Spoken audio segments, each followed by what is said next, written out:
मासिक धर्म पीरियड्स सतपड़ाव की दस्तक। जी हाँ, मासिक धर्म माहवारी पीरियड्स आते ही पता लग जाता है कि अब हम बच्चे नहीं रहे। किशोरावस्था की ये पहली दस्तक होती है और लड़कियों के लिए ज़रूरी भी इसका आना, पर ऐसे में अलग अलग धर्म में, अलग अलग घर में इसके नियम अलग अलग हैं। मैं बात करती हूँ अपने घर की, जहाँ इसके नियम थोड़े कड़े थे, या यूँ कहूँ कुछ ज़्यादा ही। 13-14 वर्ष की उम्र में पहली बार मुझे मासिक धर्म हुआ। तब मुझे ज़्यादा कुछ इस बारे में पता ना था, क्योंकि तब समय इतना एडवांस ना था, इसके बारे में इतनी खुलकर भी बात नहीं होती थी। ऐसे में इसकी ज़्यादा जानकारी हो पाना मुश्किल था। खैर जो भी हो, पहली बार जब ये आया तो मुझे बहुत घबराहट हुई। माँ ने तो ज़्यादा कुछ नहीं समझाया, पर दीदी ने सब बताया। ठीक है, जो भी है, अब ये तो सब लड़कियों को होता है, सो सबको सहना ही पड़ता है। तो ये इतनी बड़ी बात नहीं थी। बड़ी बात थी हमारे घर के नियम। बाप रे बाप, अब तो सोचकर भी डर लगता है। वैसे तो हमारी सोच बातों में आधुनिक थी। हमारी शिक्षा इंग्लिश मीडियम में को-एड में हुई थी। बेटा बेटी का भी कोई फर्क नहीं था। हमारे यहाँ खान पान, पहनावा, रहन सहन सब समय अनुसार ही रहता था। पर पता नहीं ये मासिक धर्म को लेकर कौन सा कीड़ा था सबके दिमाग पर, जो हमें कई वर्ष पहले की सोच को मानने पर विवश किए हुआ था। मासिक धर्म के पहले दिन से ही हमें अलग रहना होता था। पूजा घर में वैसे भी नहीं जाया करते, पर हमें तो रसोई घर में जाने पर भी पाबंदी थी। यहाँ तक कि बिस्तर पर सोना तो दूर, उसे छूना भी मना था। पूरे 2 दिन तक हमें नीचे चटाई पर बैठना होता और कंबल पर सोना होता। किसी चीज़ को हाथ लगा दिया तो मानो गुनाह कर दिया।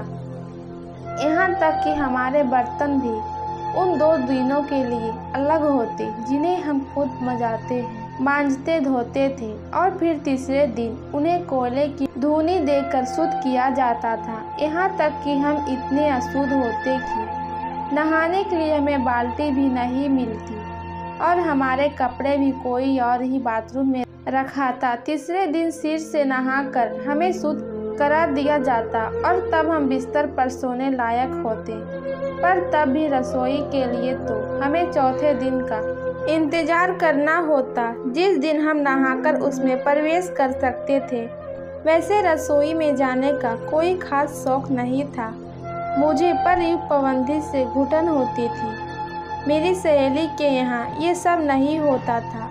एक तो इस मासिक धर्म की परेशानी तकलीफ, उस पर ये सब नियम कानून मेरी समझ के तो बाहर थे, पर ये नियम सबके लिए लागू थे, सो इन्हें मानना ही होता था सबको। मैं तो इसके बिल्कुल खिलाफ थी। ऐसा लगता मानो ये मासिक धर्म नहीं, मासिक पाप है, जिसकी सज़ा हमें हर महीने भुगतनी होती है।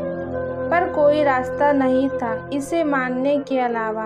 अब बगावत तो नहीं कर सकता। पता नहीं ये नियम किसने बनाए, पर सच कहूँ तो उस समय मुझे माँ को देखकर ऐसा लगता मानो एक औरत ही औरत की दुश्मन है। पर माँ तो इस समय को लेकर पूरी पक्की। उस समय अगर गलती से भी माँ को छू दिया तो बस मत पूछो, माँ तो कपड़े बदलती थी और बात सुनाती जो अलग। मतलब ये तो कोरोना से भी ज़्यादा खतरनाक था, या उसके बराबर का। सोचती थी कितने सालों तक ऐसा चलेगा, कब ये नियम बदलेंगे। पर सच कहूँ तो माँ के यहाँ तो ये नियम कुछ खास नहीं बदले। हाँ, थोड़ा बहुत बदलाव तो ज़रूर आया है, पर ससुराल में मुझे बड़ा आराम है। यहाँ पर इतने नियम नहीं, बस मंदिर और रसोई की पाबंदी है। मेरे अनुसार मासिक धर्म कोई पाप नहीं, ये तो भगवान का दिया वरदान है। शर्म नहीं, सम्मान है, मातृत्व की पहचान है। पर ना जाने क्यों इसे ऐसा रूप दिया गया है। जरूर इसके पीछे कोई कारण तो रहा होगा।